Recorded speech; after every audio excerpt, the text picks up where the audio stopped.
Hello, and welcome to Anime Audio Commentary. Today I'll be commenting on episode 16 of Fullmetal Alchemist Brotherhood. If you'd like to watch along, then start watching now.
Alright, so last we left off, it really seemed like we were being set up for disappointment here, because the Elric brothers and Winry were all excited to see the Hughes family.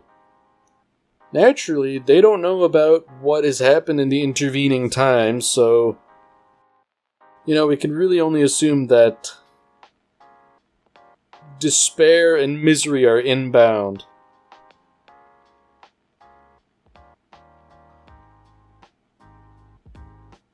Additionally, sort of maintaining the status quo from last episode, the Elric brothers are sort of saddled with Ling Yao and those travelers from Sheng.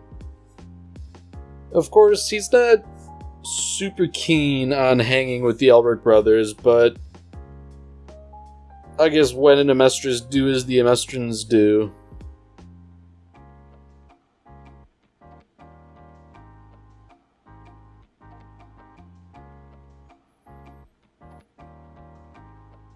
So here we have Lieutenant Havoc. I believe Lieutenant's his rank. I guess they kind of have to keep Barry the Chopper down on lock. Although, interestingly, they seem to be treating him as far more human than he probably warrants, considering he is, in fact, not only a serial killer, but also a soul bonded to armor.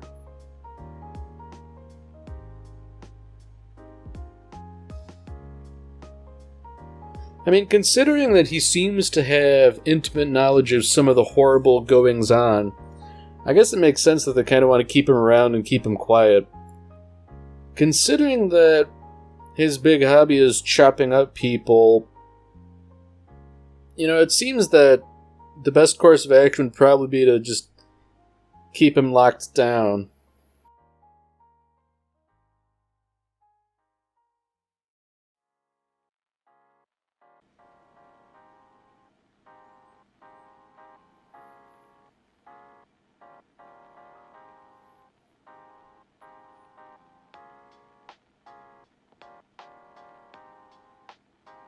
Oh dear, it seems like Ling Yao's up to his old tricks again.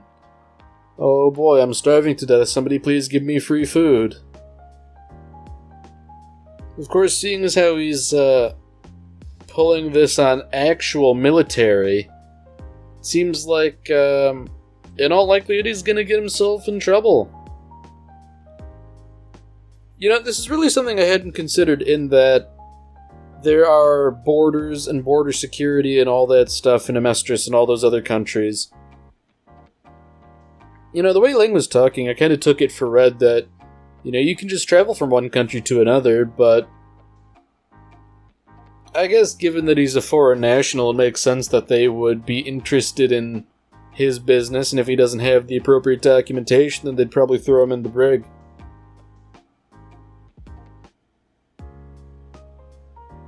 Ah, dear. Everybody's still wondering about Hughes, and what he's up to these days. Unfortunately, he's not up to anything, and frankly, that's the problem.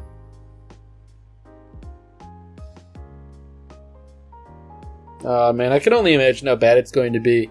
Because they're going to go around expecting to see him. They're probably going to ask someone who's going to have to deliver the unfortunate news. And no doubt it's going to be a rough bit of news for them to deliver, too. You know, that was a little lingering shot of the payphone where he got killed. That was definitely on purpose.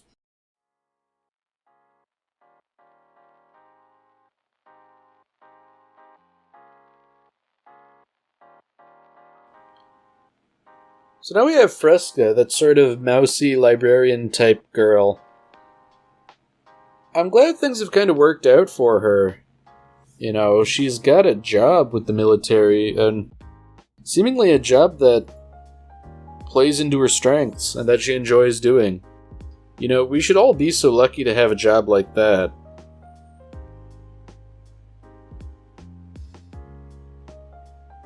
Okay, so it seems like she's sort of, almost acting as Colonel Mustang's cat's paw here, sort of, playing cover for him. He was probably researching all sorts of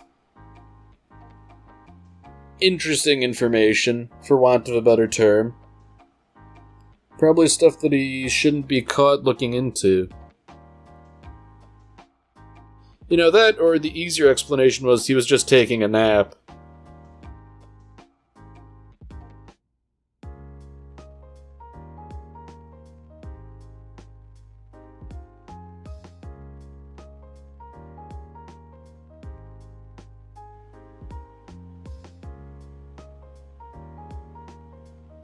Okay, so you know, this guy here, he's sort of curious about the Colonel, but he seems to have maybe drawn the wrong conclusion.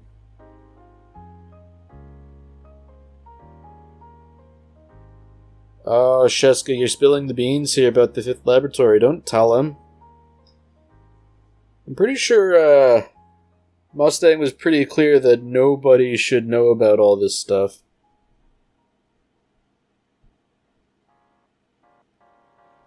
You know, considering that she said he was looking into both the 5th laboratory and the murder of Hughes, you know, that's a link that was probably better left unconnected. Oh dear. Okay, so it wasn't in fact that officer who was the interloper. It appears, in all likelihood, that that was Envy doing the snooping. Envy, as we know, was responsible for killing Hughes, so... You know, maybe he's trying to throw Mustang off his trail, maybe he's trying to rub it in. Who knows with Envy, really?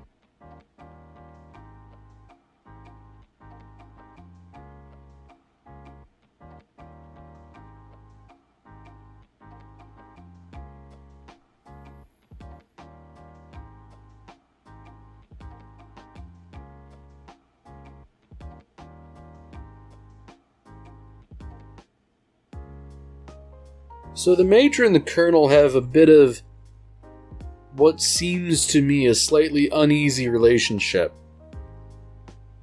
You know, they both sort of have kind of competing loyalties, in a sense.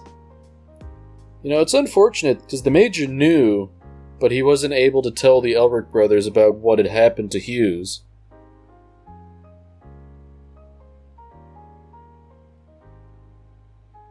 Ah, dear.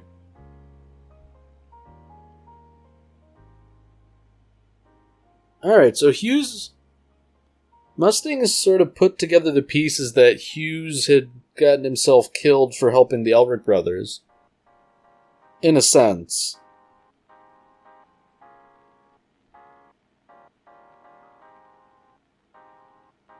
Yeah, I bet that was a rather unwelcome deduction for the Major. Because he seems to me to be the type to be prone to guilt. And I think it was also rather pressing of Mustang to sort of intimate that not telling the Elric brothers was an act of kindness, when rather, I think it was more the Major couldn't bring himself to do it.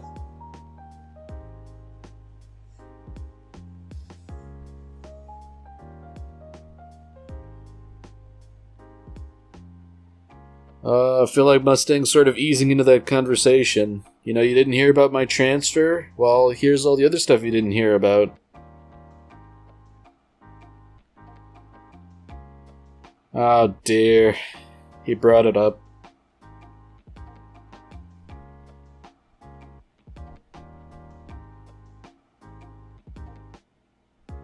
Oh boy. Not even Mustang can bring himself to tell the truth. That was an interesting little scene there where he just sort of lies. We don't see much of his face, and Hawkeye just sort of like turns and looks at him in astonishment. That is heartrending. It's an interesting use of framing here because Mustang sort of gives him a warning, you know, to tread lightly. But you still can't see his eyes.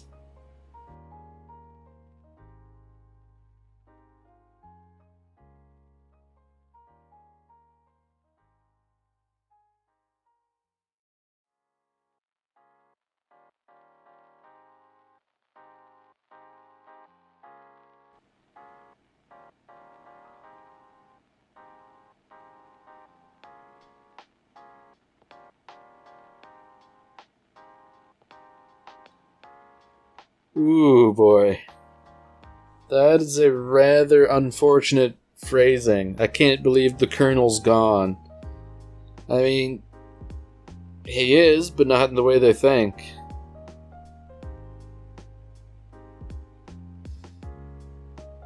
Oh, dear. It's like a farce. Everybody's operating on incomplete information. Oh dear. Everybody's speaking just vaguely enough to not really get to the truth of the matter.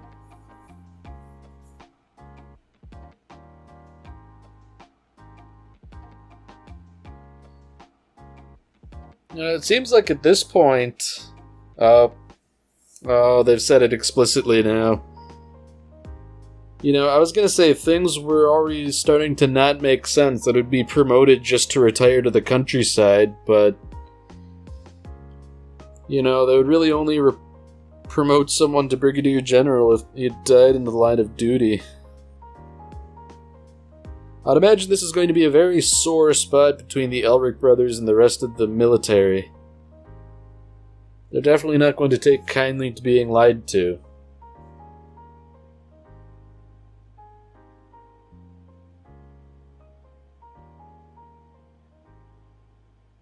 You know, it doesn't make it any easier that they were literally just lied to.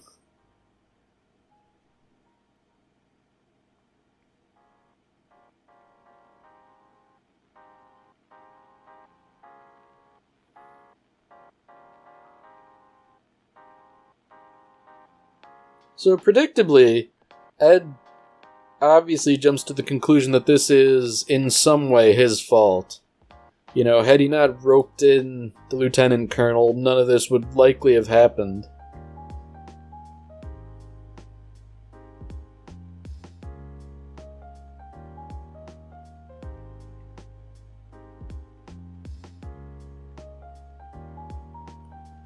You know, it's weird in how many ways the lieutenant colonel was sort of the linchpin of everything, especially considering that he was fairly mundane as a character. You know, he was just like a simple family man. He was no supreme alchemist or even an exceptional combatant. Oh dear. But, like, he really was sort of, I guess, the heart of many different groups, and his absence is a true tragedy.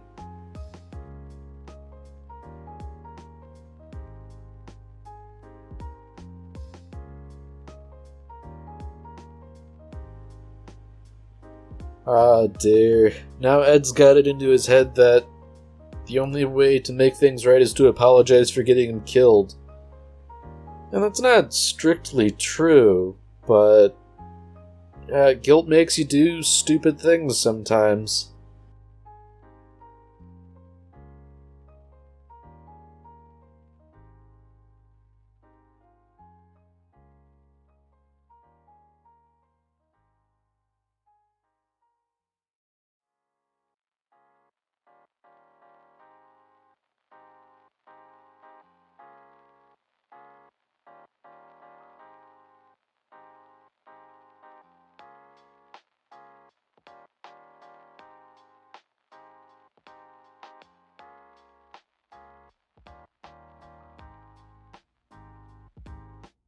So, I'm not sure if this is exactly the right approach to take here. He's sort of bringing everyone else in and up to speed, too.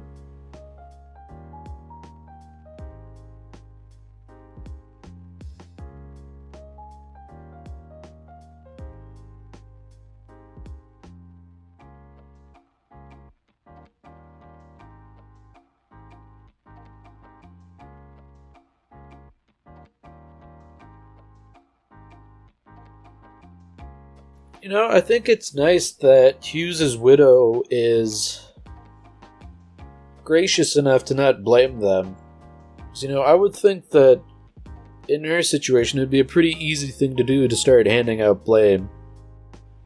And it's not like she blames Hughes either, but, she does mention that he was kind of a busybody and had a tendency to stick his nose into other people's business. It just turns out that he stuck his nose into some really, really big business.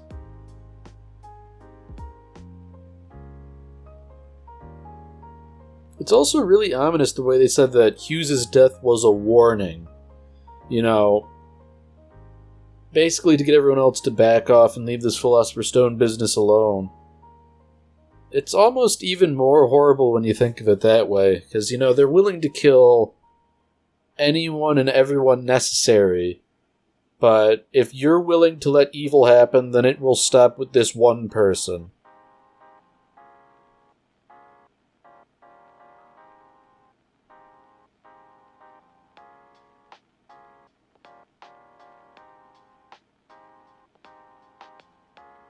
I almost hate to bring it up, but the Elric brothers really have a poor record at this point in terms of people who they associate with surviving. I mean, Shao Tucker's family for one, Lieutenant Colonel Hughes for another. I mean, Dr. Marco, sort of.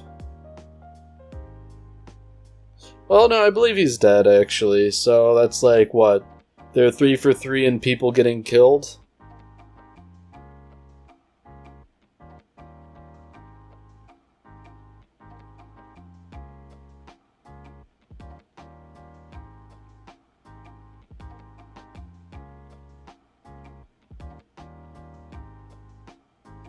It's an interesting inversion of how things normally go, in that Edward is sort of trying to look after Winry and take care of her.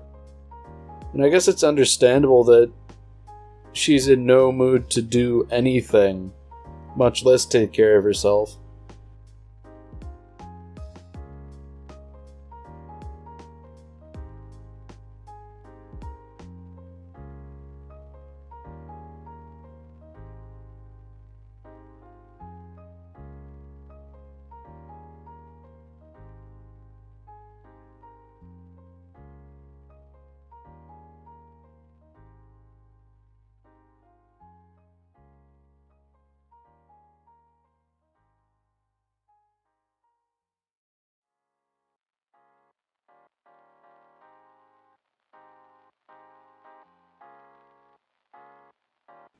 So now back with the homunculi. Their attention's now focused on Colonel Mustang, considering he's doing some snooping around. You know, obviously, I don't think they can just go out and kill him. You know, too many people related to each other getting killed would sort of raise a little bit more suspicion than I think they could afford. I guess it also doesn't help that they sort of refer to him as a sacrificial candidate.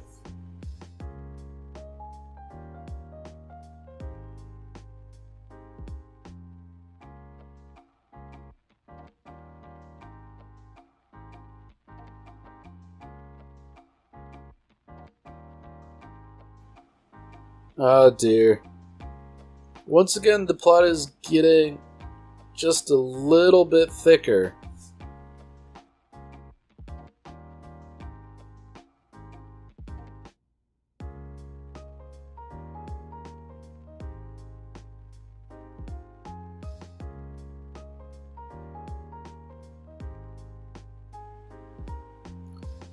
So Maria Ross is now being approached by military police.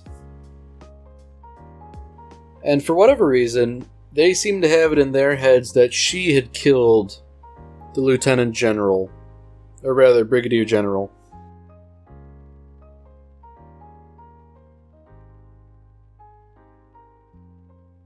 Obviously, you know, it's not right. We know that for certain, but, you know, how much proof really is there that she didn't do it? Like, it's not like Envy was super meticulous, but his supernatural powers, I guess, went a long way to sort of covering things up.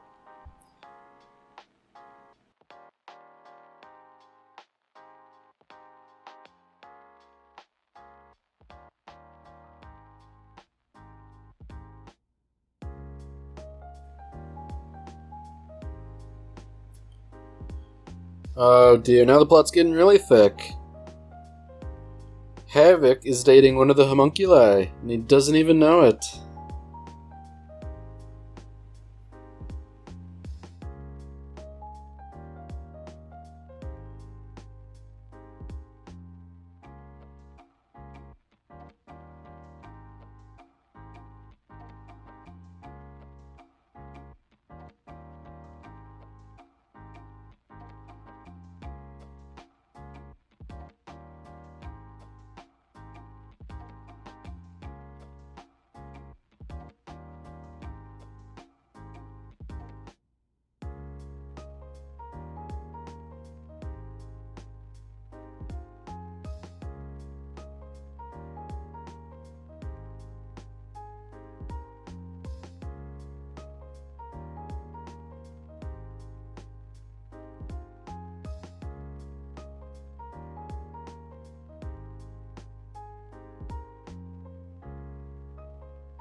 Alright, well that's it for this episode. If you've enjoyed it, then by all means, tune in for the next one. See you, Space Cowboy.